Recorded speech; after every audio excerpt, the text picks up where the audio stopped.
Saat ditemani Jan Etes, Presiden Joko Widodo membagikan amplop dan sembako di 3 pasar di kota Solo. Amplop berisi uang diberikan kepada tukang becak dan juru parkir pasar. Pada Sabtu siang, Presiden Joko Widodo ditemani cucunya, Jan Etes, membagikan amplop berisi uang dan paket sembako kepada sejumlah warga.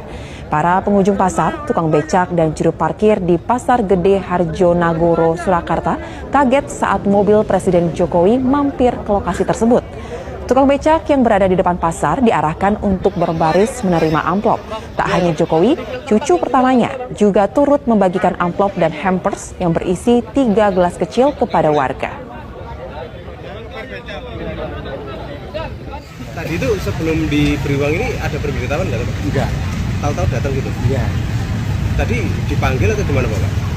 Ya, saya tidur disuruh teman-teman itu disuruh bangun kejar sama di tempat becaknya. Antri? Ya, disuruh sama ada panggilan polisi ngumpul semua. Pakai apa nanti Pak?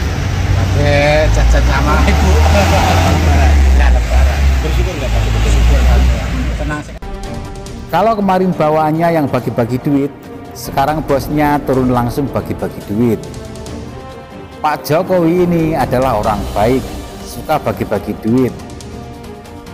Tapi saran saya Pak Jokowi, kalau bagi-bagi duit jangan menjelang pemilu. Apalagi anaknya menjadi kontestan. Kalau pas hari biasa tidak menjelang pemilu, itu namanya Pak Jokowi dermawan. Tapi kalau saat sekarang ini bukan dermawan tapi penyogok. Takut anaknya kalah ya Pak. Tampil yang gentle dong Pak. Main bersih. Jadi faktor tangguh tanpa beli suara rakyat. Itu kemarin yang sudah sering bagi-bagi duit yaitu anak buah Pak Jokowi yaitu si Miftah. Sekarang malah Pak Jokowi sendiri yang turun bagi-bagi duit. Harusnya memberi contoh yang baik dong Pak. Jangan seperti itu. Ya kalau begini caranya, bagaimana kami bisa menghormati Bapak? Pantas saja BEM UGM memberi gelar alumni paling memalukan. Ya memang kelakuan Pak Jokowi seperti ini. Semoga saja yang menerima uang menjadi bermanfaat. Tapi tanggal 14 Februari nanti pilihnya tetap nomor 1. Kemudian berita yang kedua, yaitu Bapak Sudirman Said pernah dimarahi Pak Jokowi lantaran mengusut kasus Setia Novanto, sama seperti mantan KPK dulu, yaitu Agus Raharjo. Juga pernah alami hal yang sama dengan Pak Agus Raharjo, dan kebetulan ini objeknya sama ya, yang namanya adalah waktu itu Ketua DPR dan juga sekaligus Ketua Umum Partai Golkar Setia Novanto. Kalau seingat saya ini kaitannya dengan skandal Bapak minta saham ya, dan kemudian dampaknya Anda di reshuffle dari kabinet itu ya, atau bukan di reshuffle, diluluskan dengan lebih cepat gitu ya. Saya tidak tahu apakah ada hubungan atau tidak, tapi kalau saya boleh ini kan sudah lewat, jadi toh Pak Agus Raharjo pun sudah bercerita apa yang di balik layar, jadi saya boleh ceritakan pelan-pelan apa yang juga saya alami. Saya ingin cerita 2 hal, tentu hal lain banyak yang bisa kita ceritakan pada waktunya, yaitu pada waktu audit Petrol dilakukan, itu juga saya sempat ditegur untuk seperti direm gitu ya. Wah, oke. Menarik ini, karena pada waktu itu justru itu dari dukungnya Pak Jokowi itu betul-betul diglorifikasi bahwa itulah keberanian Pak Jokowi menghentikan mafia minyak Petrol gitu. Ternyata ada historinya. Oke, silakan. Ini masa di mana kita boleh mengungkapkan apa yang sebenarnya terjadi supaya publik tahu. Ini hak publik untuk memahami gitu. Jadi suatu hari saya diundang ke ruang kerja beliau dan di dalam sudah ada 2 menteri gitu ya.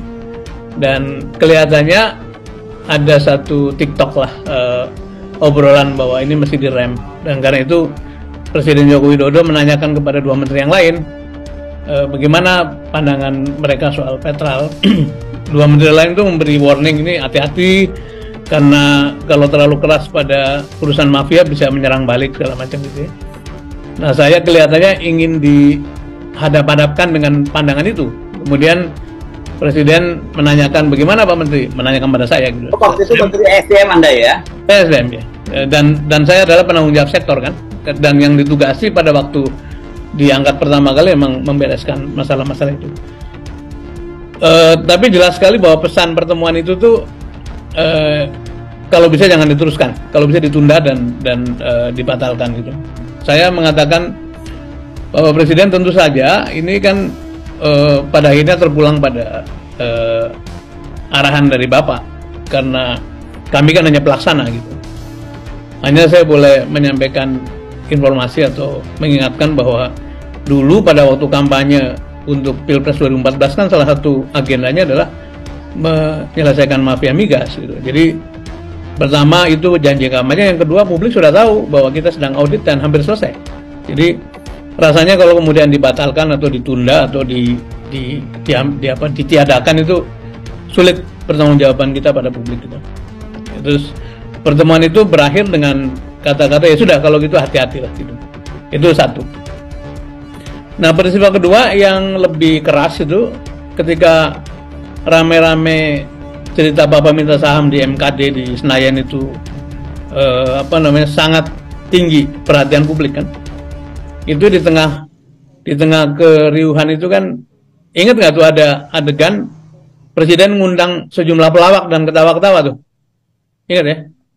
Saya lupa malam itu. Nanti dicari. Jadi ada adegan di mana di Senayan lagi rame, kemudian Presiden mengundang sejumlah pelawak termasuk Buta, termasuk beberapa orang lah, dan adegannya itu di sana ya? Di sana.